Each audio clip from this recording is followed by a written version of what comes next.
that they don't talk about. Quiet with a big mouth, listen for the doubt, then call. A blessed evening to all my lovelies, and thank you so much for joining me here.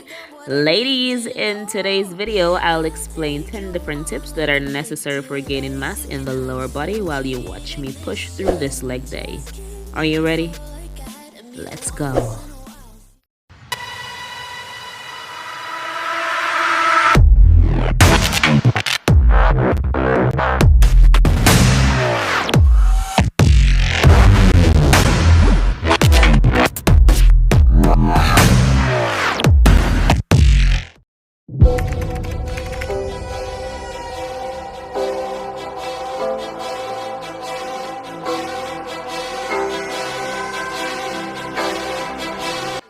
So before I expound on the mass gaining tips for today, for the beginners, you should know of these 3 major muscle groups that are located in the lower body.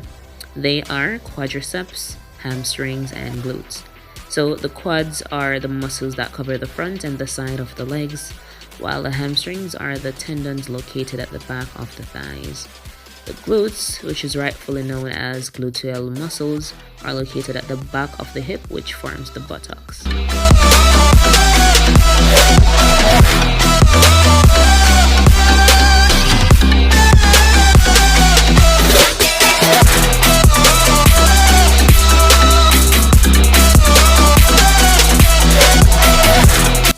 To start with, the first focal point is warm-up.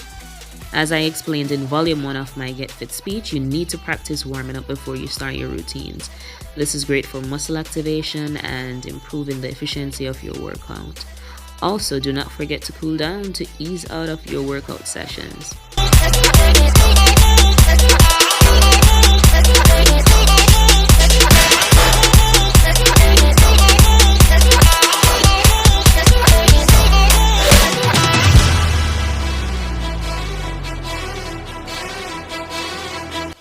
Secondly, muscle shock is an important aspect. Let's focus on changing routines. Surprise your muscles each time you hit the gym. Once you are not too repetitive with your routines, the muscles will grow. If you are a fan of heavy weights and you're used to maxing out on weights, sometimes take the time out to do light days as well, but then increase the reps. So this way your body is not getting too used to a certain type of pattern. You should have days where you basically engage in supersets, days where you engage in progressive overload, and days where you engage in AMRAP, as many reps as possible.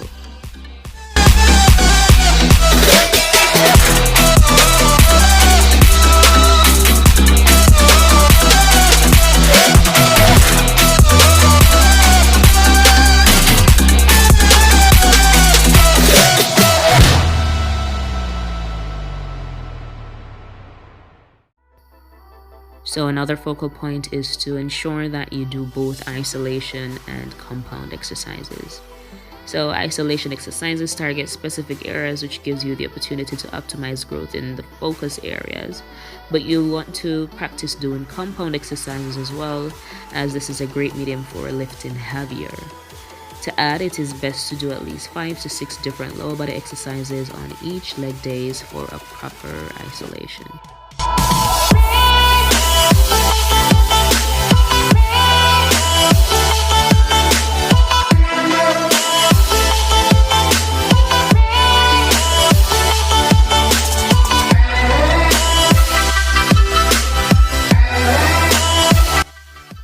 Fourthly, check your form. Slow and controlled is better than rushing through your exercises. If you rush, you're likely to lose the correct form, so take time out to focus on mind to muscle connection. Majority of the leg exercises require you to push through your heel. Always keep this in mind. If you are unsure about the correct form for a particular exercise, don't be afraid to do your research.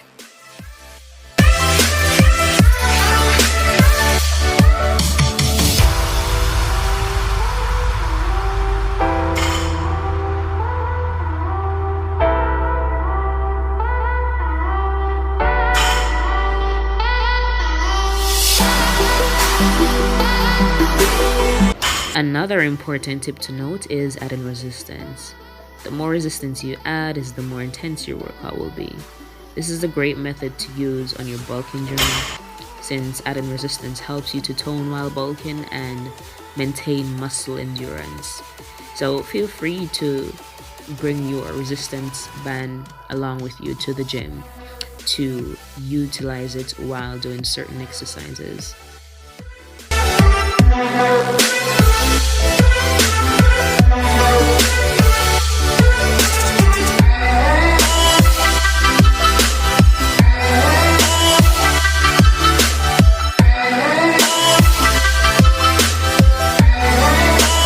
It's of paramount importance to feed the gains. Are you maxing out on protein?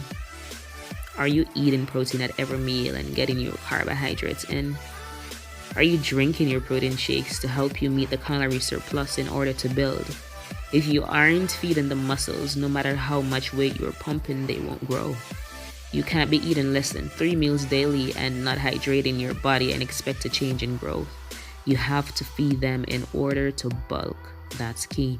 And remember, working out consistently but eating garbage is like driving with your foot on the brake. So please don't justify constantly eating junk foods because you work out hard in the gym. This would be your number one reason in the why I'm not seeing progress starter kit.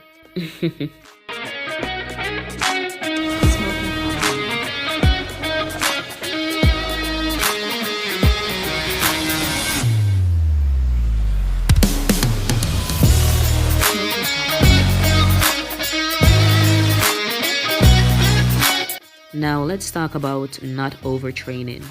You can overtrain, so do not overtrain. Working the legs and glutes 2 to 3 times per week is very effective. You don't need to surpass 4, and the same goes for the other muscle groups as well. So you need at least 2 days rest separating each leg day workouts. Too much exertion will not allow the muscles to grow. The muscles need time to recuperate. So keep that in mind.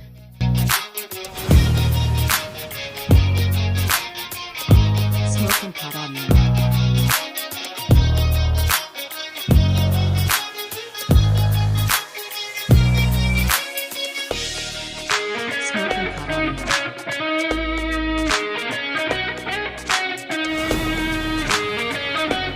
Now for our 8th focal point, recovery.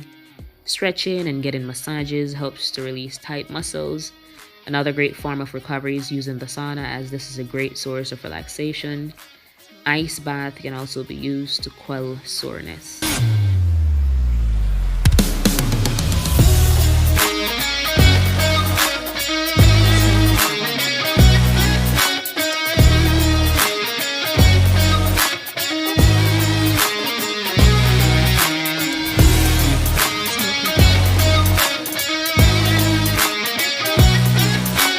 Oops.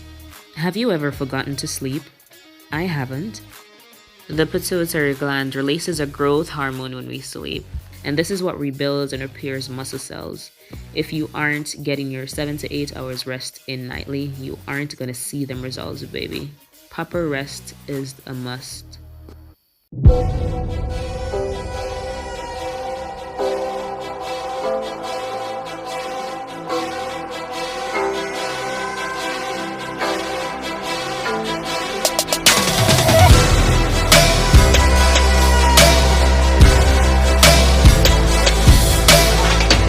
And last but not least, consistency.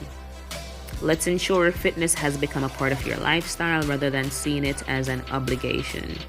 Exercising is an opportunity for better mental health, a more resilient mind, stronger bones, bigger muscles, and greater longevity. So yeah.